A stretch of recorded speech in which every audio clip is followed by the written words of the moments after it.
All right, first thing we want to do is flip the whole assembly upside down so we can get at the bottom of it. We're going to take this bottom cover off first. T20 again.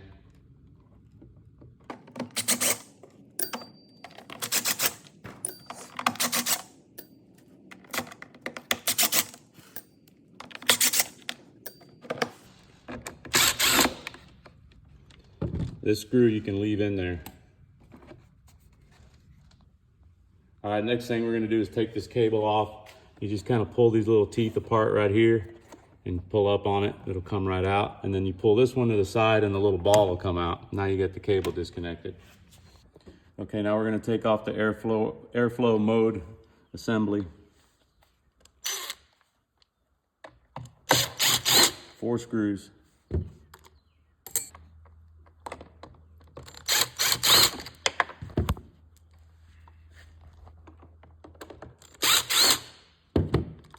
And there's one down here on the bottom.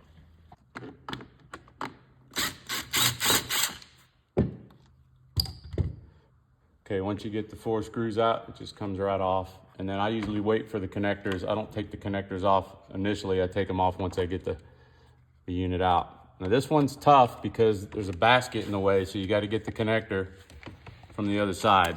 The release is underneath.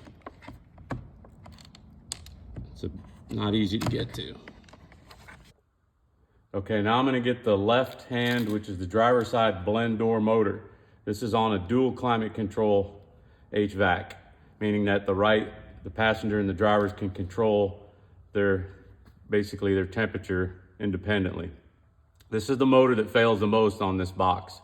And again, this is the driver's side left hand actuating door motor.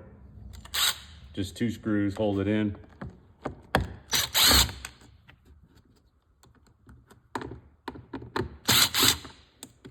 Again, I got to get the electrical connector off, and I do that once I can get to it a lot easier. It's underneath. Just push down, pull out. And at this point, if you had a bad blower motor, you got 1, 2, 3 screws here to take out and the connector, and then the squirrel cage and the motor itself comes out.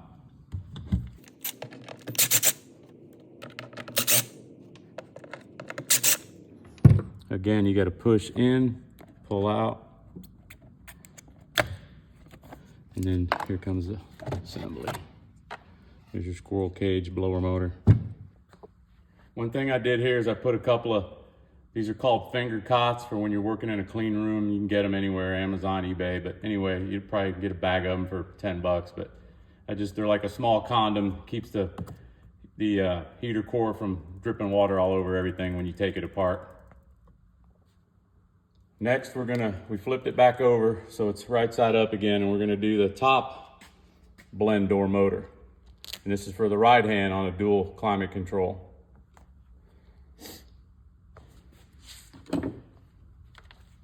Same thing, 2 screws.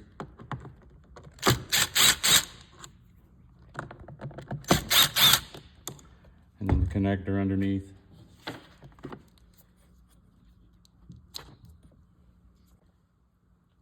Next, we're going to take off the air inlet door motor actuator. Same thing, 2 screws. All these door motor actuators, blend door motors, they're all the same part number. This one's a little bit squirrely to get to, so I'm going to get underneath here a little bit and do it by hand.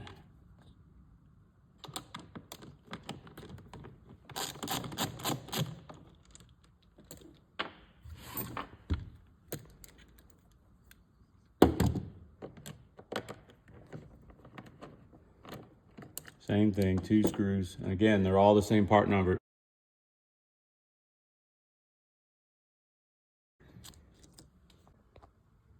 All right, so I'm gonna talk about this air inlet duct just a minute because this is one of Ford's biggest flaws. This little door here moves to give you the recirculated air or the fresh air. And they don't have any kind of cabin filter, and that's why a lot of crud gets in here over time and the evaporator gets nailed and gets clogged up. And anyway, that's going to reduce your airflow and your cooling, but they should have put some kind of cabin filter in here. But anyway, we're going to take this off and get it out of the way. It's same thing, T20, but we got 3 screws We're gonna just pull this and get it out of our way.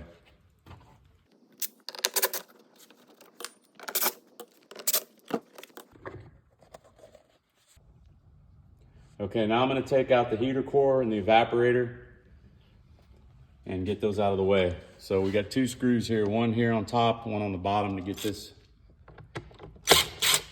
kind of tubing clamp holder. Same thing, T20.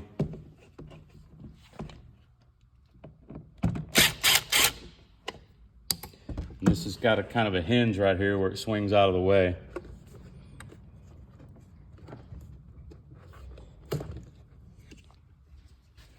Now we come over here and we're gonna get the cover for the heater core. 2 screws.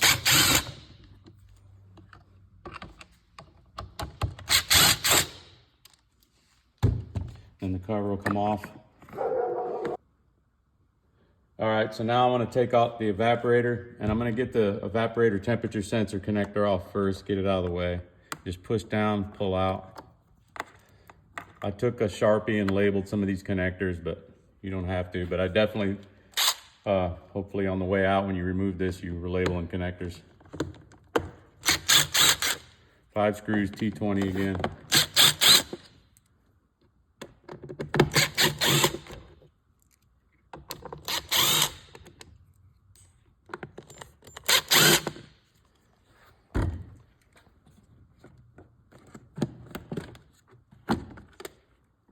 And be careful with this temperature sensor. I just kind of set it to the side. Okay, I'm gonna get these connectors off this cover just to show you how to do it, just to get it out of the way. You definitely need to do this if you're gonna change out the evaporator temperature sensor, which I recommend. If you're gonna put a new evaporator in, another 25 bucks or so, and you'll get a new temperature sensor. So when you flip it over, come at the bottom right here. You just need to lift up on this just a little bit and pull out. And then I just set this to the side. Now your evaporator temperature sensor is disconnected and ready to go. Okay, now I'm just gonna flip this little cover up and try to work the evaporator out.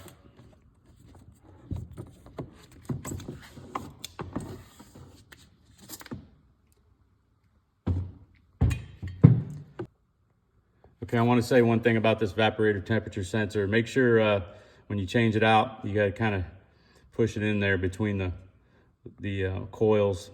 Anyway, there's a distance from this side and the top that I'll link at the bottom for Ford recommends, but you got to get the temperature sensor in this little area right here. It's pretty critical. They've listed out in like 0.1 of a millimeter.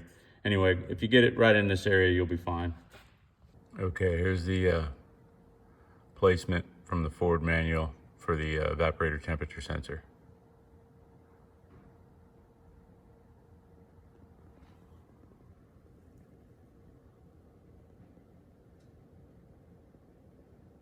And lay that back down and come back over here and try to do the heater core. Okay, now we're gonna go ahead and take the heater core out.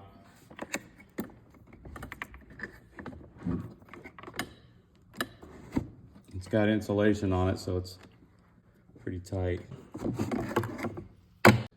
These little clips are easy to get off too. And just so you know, there's O-rings under here. That's what kind of seals it up. If you want to take the clips off, you can do that and lube up the O-rings with some antifreeze if you want. Put it all back together. But these are kind of swivel around on you if you want to a little bit. Okay, now we're just going to take this top section off. 2 screws in front.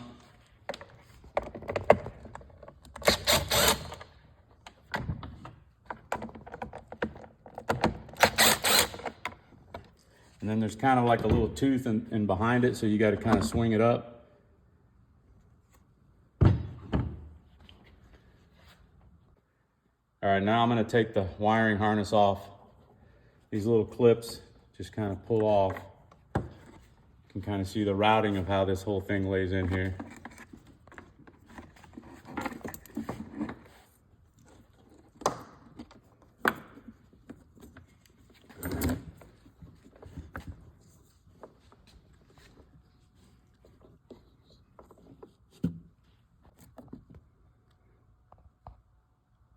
All right, I'm gonna take this little connector off and just gently pry up on this, and it slides off. I'm gonna try to do it with my thumb.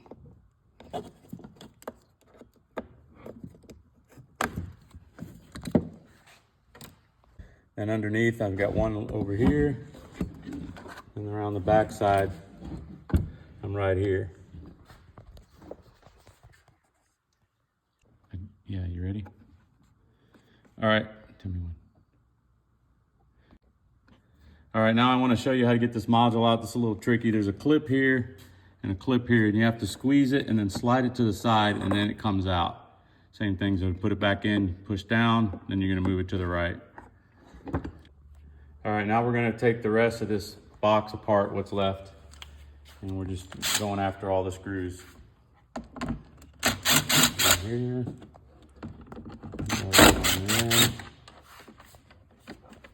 You got two hidden down in here, kind of hard to get to, but just know that they're there. Need a longer extension.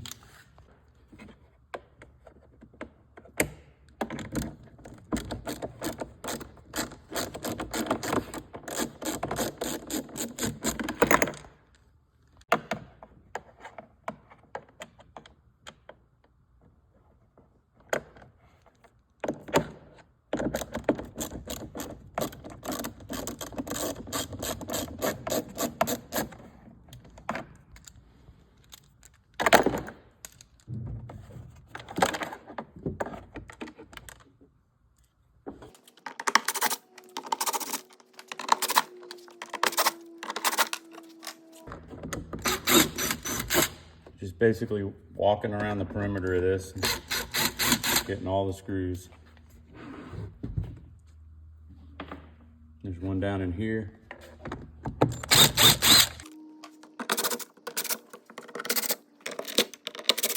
I'm gonna pause right here because we got to get this little clip off right here.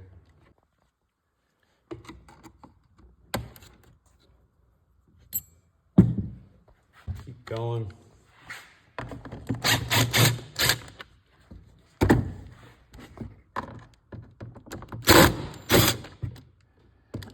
Have to get that manually, it's a bad angle.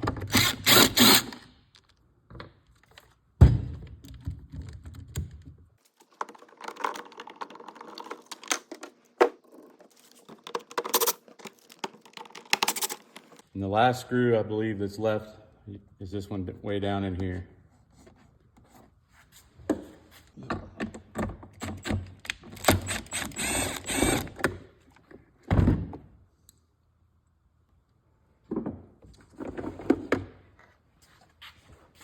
I'm gonna leave that screw down in that hole so that. Okay, so what I did at this point, make sure you clean everything really, really good before you put it back together. That'll help with how the cab smells and keep the dust down. But anyway, these are just sitting in here.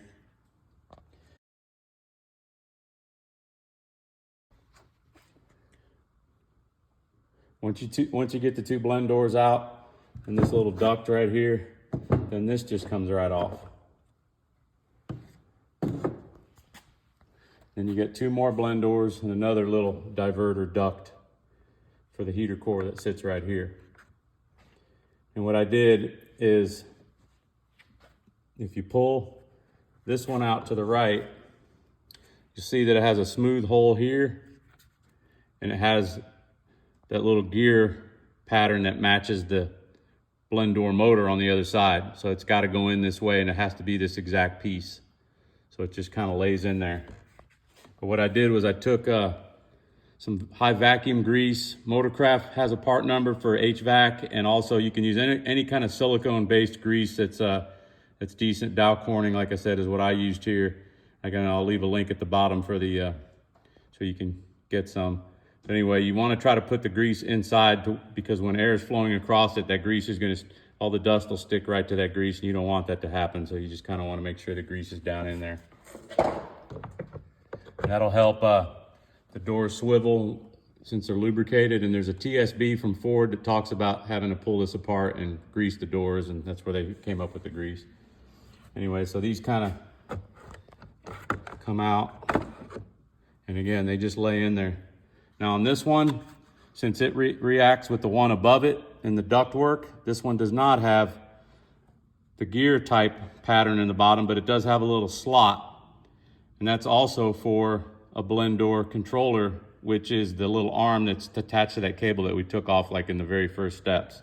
So anyway, that's not like the gear pattern that interfaces with the blend door motor. It has like 2 little slots and kind of an oblong rectangle, and that goes in first.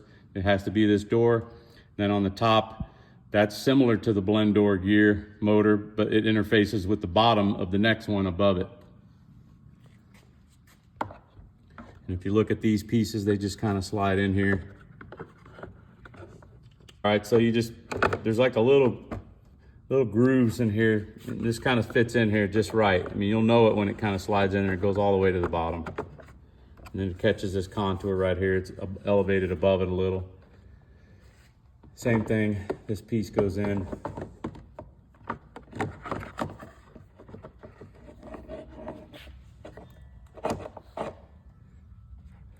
Clean everything real good. Now you'll notice too, this one has a little foam pad on it, and the one that's above it vertically on the next part of the components, it has a little foam pad on it. These two do not, the one here and the one above it. So anyway, once that's squared away, you just want to lay this cover back on, and I put grease down in here to interface with the top of those blend doors. All right, so when you lay this down, you want to kind of line up the blend doors from the bottom.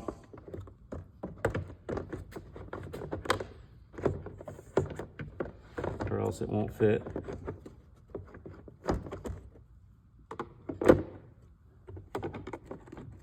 And you'll know it when it snaps in. There's a little channel that helps it snap nice and flat down in there. Now once that's there, you can grease these up and then put the rest of the other 2 blend doors in. And again, on this one, it's a little tricky because these gears have to match. This gear matches that one. Like I said, these 2 move together.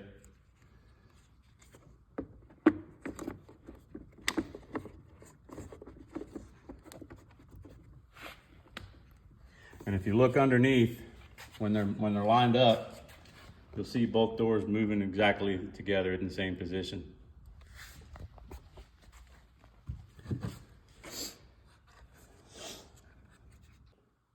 Okay, to put this piece of duct in, you just catch these slots right here. There we go. And again, you can check your door on the bottom, make sure it swivels with the other one. Then you put the last blend door in.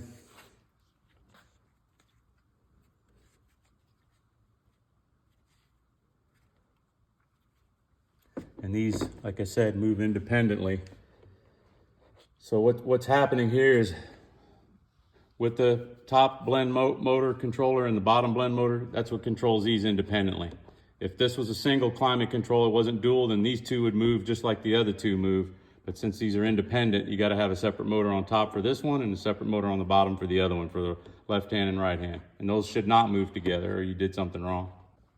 Once you get that in place, then time to put the big cover back on.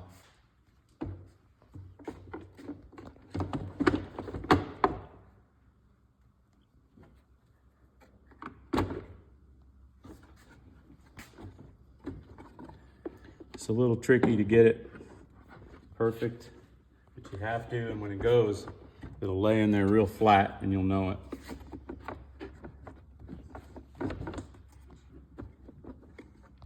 Okay, to reverse this procedure, I put this one in first, and then I'm going to kind of stagger them back and forth until I get them all in.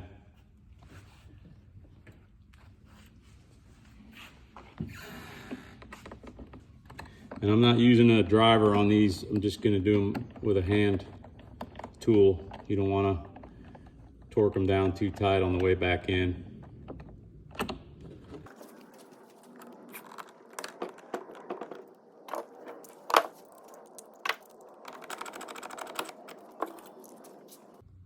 Okay, got the top back on, or the other half of it.